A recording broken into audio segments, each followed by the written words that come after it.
اللهم صل وسلم على سيدنا محمد وعلى آل سيدنا محمد.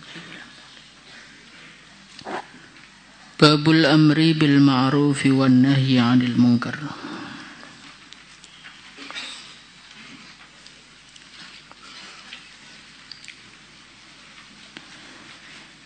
Bismillahirrahmanirrahim. Bab 23. Bismillahirrahmanirrahim. Babul amri bil ma'ruf wan nahyi 'anil munkar. Bab menerangkan tentang memerintah kepada kebaikan, wan nahyi 'anil munkar, dan melarang dari kemungkaran. Qala Allah Ta'ala, wal takun, hendaknya ada, minkum, dari kalangan kalian, ummatun, satu umat, yada'una, yang dia mengajak, ilal khairi, kepada kebaikan, wa ya'muruna, dan mereka memerintah, bil ma'rufi, dengan kebaikan, wa yanhauna, dan mereka melarang, anil mungkari, dari perkara yang mungkar. Wa ulaika, dan mereka itu, humul muflihun, adalah orang-orang yang beruntung. Wa qala ta'ala, kuntum khaira ummatin ukhrijat linnasi ta'muruna bil ma'rufi wa tanhauna 'anil munkar. Kuntum, kalian semua ada, khaira ummatin, adalah sebaik-baiknya umat, ukhrijat, yang dikeluarkan, linnasi, untuk manusia. Ta'muruna, kalian semua memerintah, bil ma'rufi, dengan kebaikan, wa tanhauna, dan kalian melarang, anil mungkari, dari kemungkaran. Wa qala ta'ala, khudh ambillah al-afwa, maaf, wa'mur, dan memerintahlah, bil urfi, dengan kebaikan, wa a'rid, dan berpalinglah, anil jahilina, dari orang-orang yang jahil.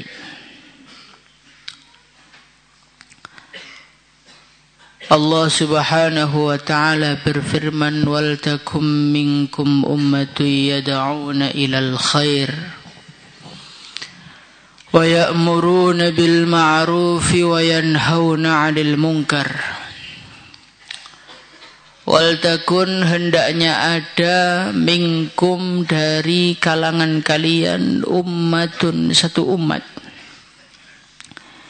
yad'una ilal khairi, yang umat tersebut mereka mengajak kepada kebaikan,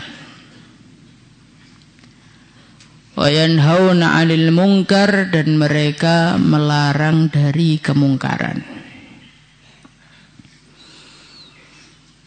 Di dalam ayat ini ada kata-kata minkum. Min, apakah yang ada di sini? Di sini para ulama khilaf. Ulama yang pertama, mereka mengatakan min yang ada di dalam wal takum minkum ummatu yad'una ilal khair, minnya di sini adalah min tabyin atau min bayaniyah, sehingga terjemahnya bukan hendaknya di antara kalian ada orang yang dakwah, bukan, tapi terjemahnya adalah hendaknya kalian semua menjadi satu umat yang mendakwahkan agama. Jadi yang diperintahkan dakwah oleh Allah subhanahu wa ta'ala, yang diperintahkan mengajak manusia kepada kebaikan, ini bukan sebolongan dari umat Islam, bukan sebagian dari umat Islam, tetapi umat Islam siapapun dia, dari manapun dia, dimanapun dia mempunyai keharusan untuk memperjuangkan agama. Dalilnya apa? Dalilnya Rasulullah sallallahu alaihi wasallam, beliau bersabda, "Man ra'a minkum munkara fal yughayyirhu biyadihi, fa in lam yastati' fa bilisani, fa in lam yastati' fa biqalbihi." Barang siapa yang melihat kemungkaran, barang siapa di sini adalah kalimah man. Di dalam usul fikih dijelaskan man itu berarti umum. Berarti siapapun dia, dari manapun dia orang iman, melihat kemungkaran, dia punya kewajiban untuk merubah kemungkaran tersebut. Maka dengan berdasarkan hadis itu, sebagian ulama sebagaimana yang dijelaskan oleh Al-Imam Fakhruddin Ar-Razi rahimahullahu taala di dalam tafsir Al-Kabir, beliau mengatakan min di sini bukan tab'id, sehingga yang dikehendaki untuk berdakwah di sini bukan sebagian umat Islam, tetapi semua umat Islam mempunyai tanggung jawab untuk memperjuangkan agama. Saya pahami ya? Golongan ulama yang kedua, mereka mengatakan min di sini adalah lit taba'id, yang berarti sebagian. Wal takun, hendaknya ada, minkum, di antara kalian, sebagian di antara kalian, ummatun, ada satu golongan umat, satu kelompok manusia, yad'auna ilal khair wa ya'muruna bil ma'ruf wa yanhauna 'anil munkar.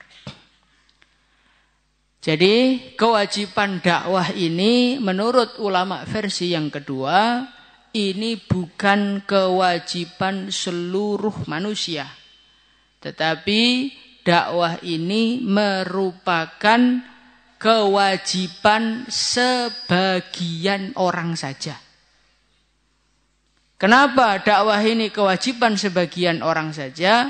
Karena dakwah ini tugasnya 3. Yad'auna ilal khair, ya'muruna bil ma'ruf wa yanhauna 'anil munkar. Yad'auna ilal khairi, mengajak kepada kebaikan, wa ya'muruna bil ma'ruf, menyuruh kepada kebaikan, wa yanhauna 'anil munkar, melarang dari kemungkaran. Untuk mewujudkan 3 komponen di dalam perjuangan, mengajak kebaikan, memerintahkan kepada kebaikan, dan melarang dari kemungkaran, ini diperlukan ilmu yang sangat matang. Maka minkum di sini secara khusus lebih ditujukan, lebih diarahkan kepada para ulama. Maka wal takum minkum ummatu yad'una ilal khair, minkum di sini lebih ditujukan kepada para ulama. Orang yang paling bertanggung jawab, yang paling terkena beban terberat urusan perjuangan agama, menyampaikan kebaikan, siapa? Ulama. Dialah manusia yang paling bertanggung jawab. Kenapa manusia yang paling bertanggung jawab? Karena dia adalah manusia yang tahu dan mengenal Allah Subhanahu wa taala. Yad'una ilal khair, maknanya dia mengenalkan manusia, mengajak manusia kepada Allah. Dan ini dikuatkan dalam firman Allah, "Qul hadhihi sabili ad'u ilallah." Mengajak kepada kebaikan, dan kebaikan tertinggi adalah mengenalkan manusia kepada Allah. Jadi orang itu bisa menyampaikan dakwah, mengajak manusia kepada Allah kalau dia kenal Allah dulu. Wa ya'muruna bil ma'ruf, dia memerintahkan kepada kebaikan. Kalau dia tidak tahu mana yang baik, mana yang jelek, mana yang halal, mana yang haram, mana yang perlu dilembuti, mana yang perlu dikerasi, dia tidak tahu ilmu mengenai itu, maka dia bukan dakwah, tetapi malah merusak agama.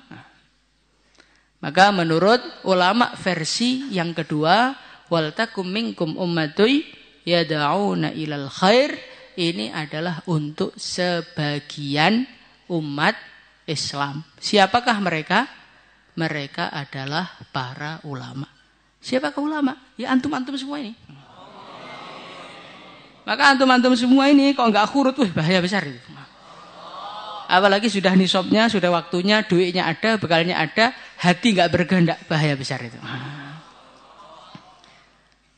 Terus bagaimana Ustaz? Kalau begitu yang bukan ulama berhenti dakwah saja? Enggak.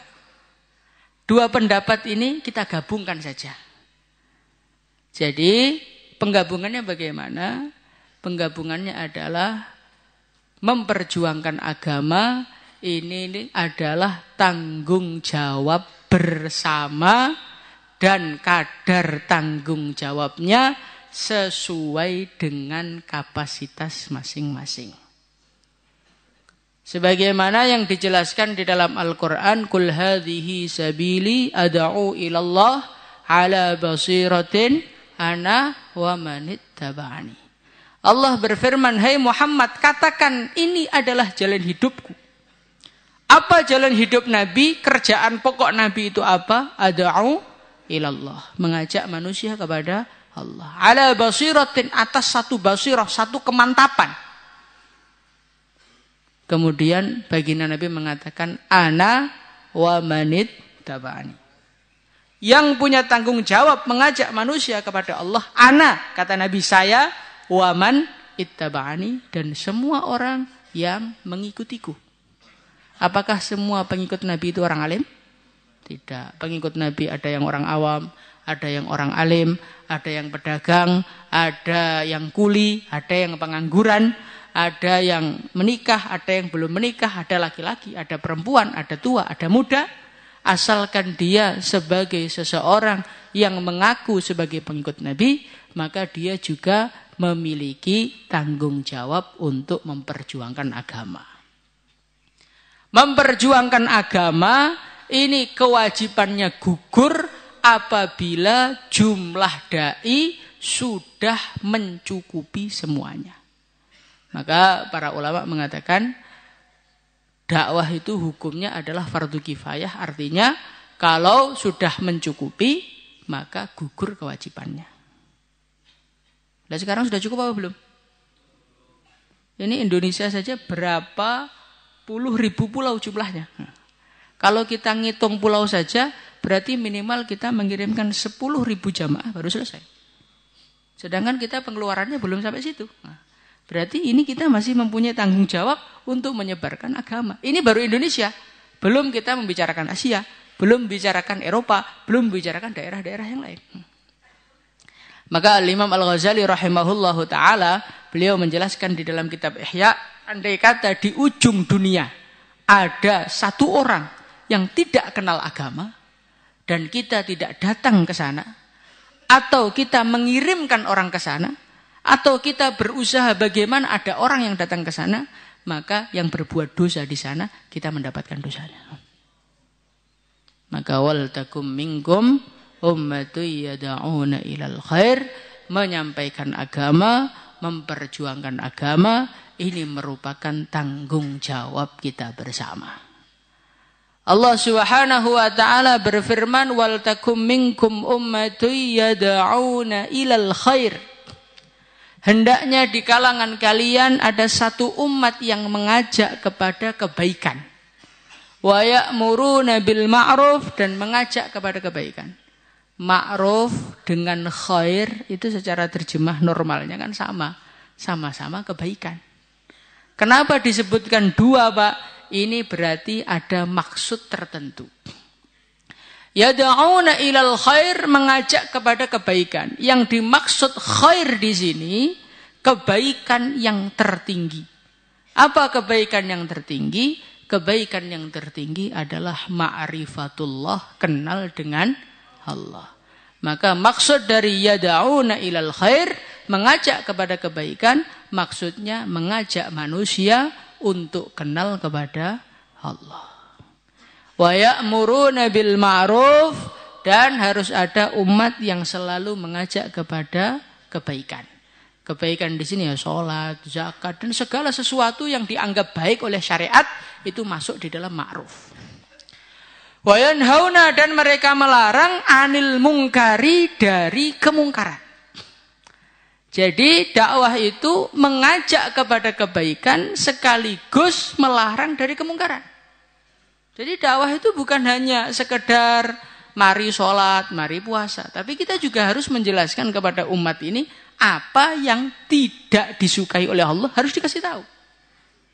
Oh ini haram Pak, ini perkara ini enggak bagus, sebaiknya enggak usah diteruskan. Ini perkara ini dosa, melihat wanita yang bukan mahram ini dosa. Ini harus dijelaskan karena dakwah itu bukan al-amru bil ma'ruf saja, tapi al-amru bil ma'ruf wan nahyu anil munkar, satu paket.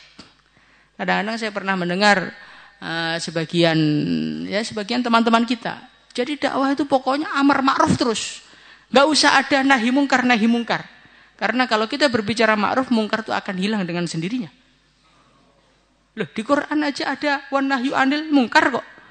Kalau kita menghilangkan nahyu anil munkar, berarti kita ini menafikan apa yang ada dalam Al-Quran. Maka amar ma'ruf disampaikan, nahi mungkar juga harus dijelaskan. Kemungkaran itu harus dijelaskan karena aktsarun nas jahilun, kebanyakan manusia itu orang-orang jahil. Mereka itu enggak tahu kalau ini haram. Mereka itu enggak tahu kalau ini enggak boleh. Mereka itu enggak tahu kalau ini riba. Mereka itu enggak tahu kalau ini dosa. Lah kalau kita enggak pernah menjelaskan, kita hanya mengajak mereka untuk puasa, hanya mengajak mereka untuk sholat, nanti orang masih sholat, masih ngutang di bank. Orang masih sholat, Ramadan masih enggak puasa. Orang masih sholat, masih ngelihatin wanita yang bukan mahramnya dengan perasaan itu enggak dosa. Akibat dari apa? Akibat dari kita tidak pernah menjelaskan kepada mereka mana yang tidak dicintai oleh Allah. Wa ulaika humul muflihun. Mereka inilah orang-orang yang beruntung, orang-orang yang selamat. Jadi orang-orang yang memperjuangkan agama ini adalah orang-orang yang selamat. Jadi seakan-akan ini memberikan satu kesan. Kalau kita tidak memperjuangkan agama, kehancuran di depan kita. Itu diceritakan di dalam satu hadis. Allah Subhanahu wa taala memerintahkan malaikat Jibril alaihi salatu wassalam untuk menghancurkan satu kaum.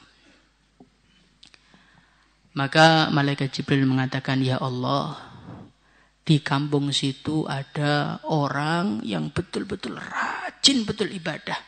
Betul-betul taat kepada Engkau ya Allah." Apa kata Allah? Allah berfirman, "Bihi ibda."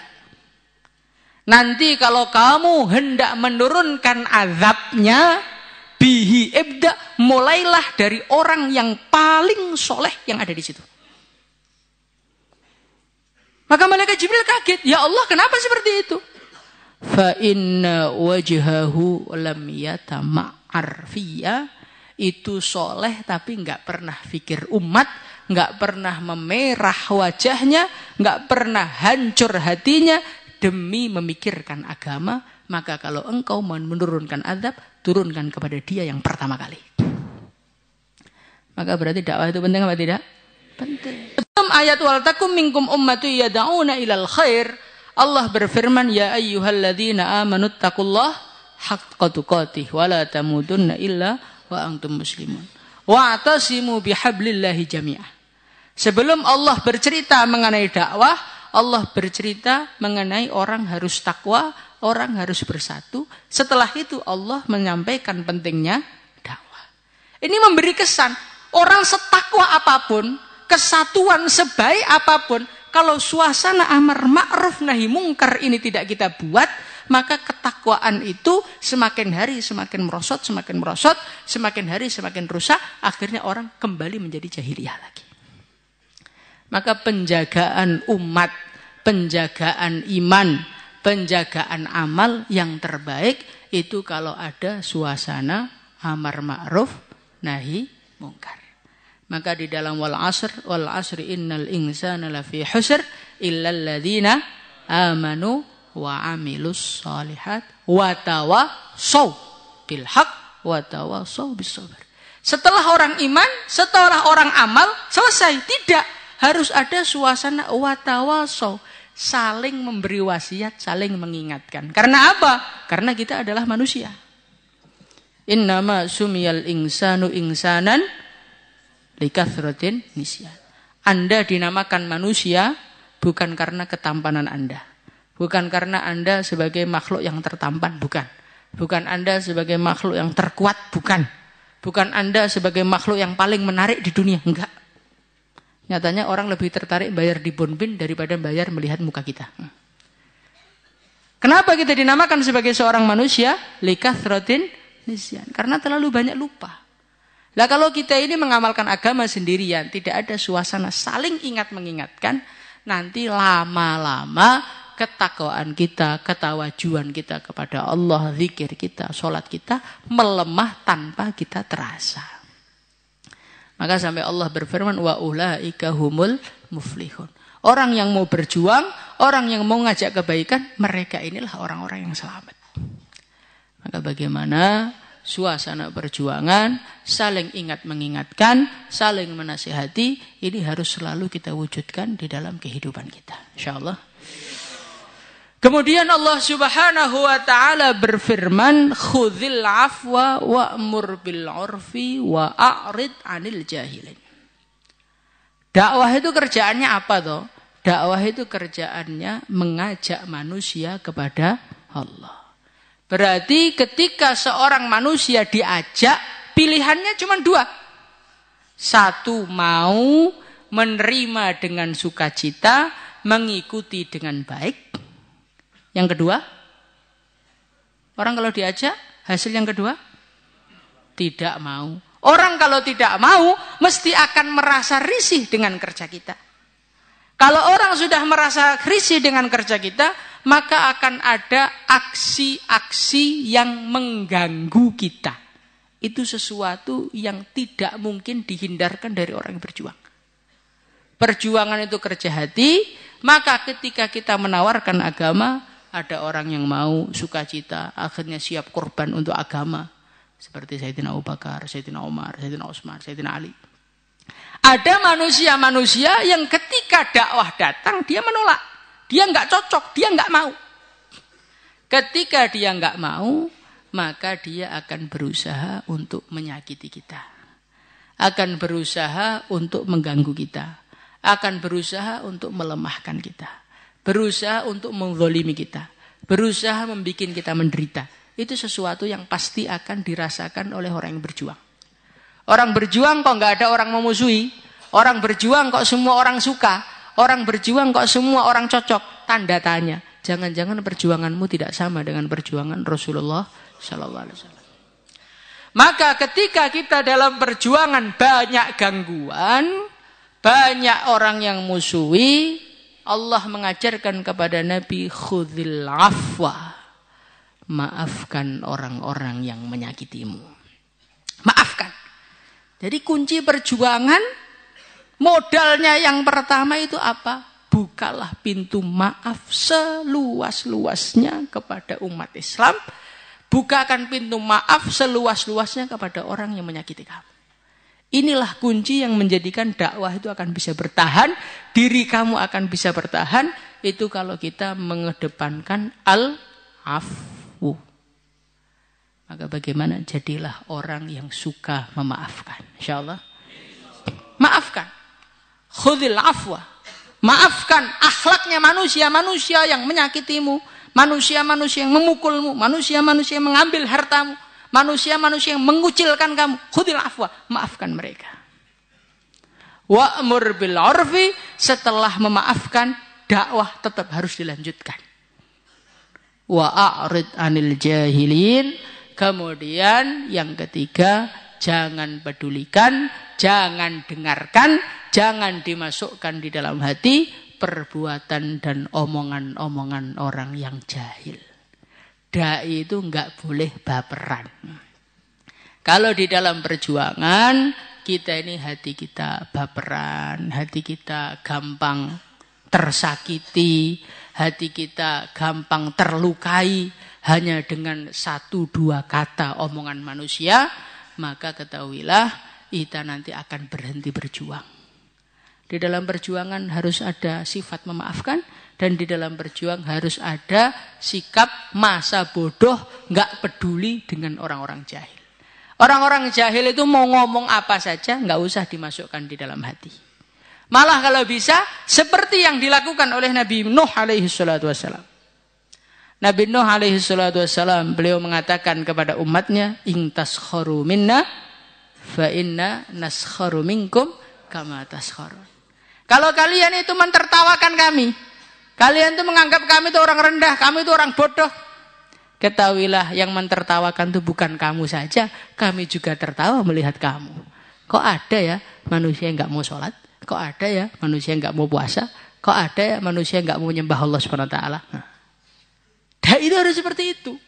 Jangan menjadi dai yang gampang sakit hati. Dakwah, istiqomah, ke markas, memperjuangkan agama, tahu-tahu berhenti. Kenapa berhenti, Pak? Seorang markas nggak jalan. Sukanya naskil terus, marah-marah terus. Kayak saya ini nggak punya urusan aja. Berhenti dakwah. Di mahalah, berhenti dakwah. Kenapa? Orang mahalah itu, Pak, nggak peka dengan keperluan saya. Kerjaannya cuma ngajak khususi, usuli saja. Padahal anak saya baru lahir, padahal istri saya sedang sakit. Lerene. Dai itu nggak boleh begitu. Khudil afa. Maafkan orang-orang kurang ajar sama kamu, orang-orang nggak mempedulikan kamu, nggak apa-apa. Yang penting Allah peduli kepada kita. Yang penting Allah ridha kepada kita. Kita ini perjuangan mau mencari ridhonya siapa? Ya sudah, carilah Allah saja. Perlakuan manusia kepada kita nggak usah kita pedulikan. Tirulah Rasulullah sallallahu alaihi wasallam. Beliau mengatakan kepada Allah, illam takun bika alayya ghadab fala ubali. Ya Allah, asalkan engkau tidak murka kepadaku, ya Allah, la ubali, aku tidak peduli. Inilah dai yang sebenarnya. Illam takun bika alayya ghadab. Yang dijadikan perhatian itu cuma satu, Allah murka enggak? Nah, sekarang kita enggak seperti itu. Yang kita perhatikan, sana marah enggak ya? Itu yang sana marah enggak ya? Itu mertua marah enggak ya? Itu istri marah enggak ya? Saking sibuknya memikirkan marahnya dan ridhonya makhluk, sampai kita lupa Allah ridho apa enggak ya? Ketahuilah kalau kita ingin semua manusia ridho kepada kita, semua manusia tidak marah kepada kita, itu adalah impian yang tidak akan wujud selamanya. Ridhon nas ghayatun la tudrak. Ridhonya manusia, setujunya manusia, sukanya manusia, ghayatun la tudrak, adalah satu puncak yang enggak akan pernah tercapai selama-lamanya. Wa ridallah ghayatun la tudrak. Ridha Allah adalah puncak yang enggak boleh diabaikan. Fatruk ma la yudrak lima la yudrak. Maka dari itu tinggalkanlah sesuatu yang tidak akan pernah kau capai, dan kejarlah sesuatu yang enggak boleh kamu abaikan. Apa itu? Ridhonya Allah. Insyaallah. Salat.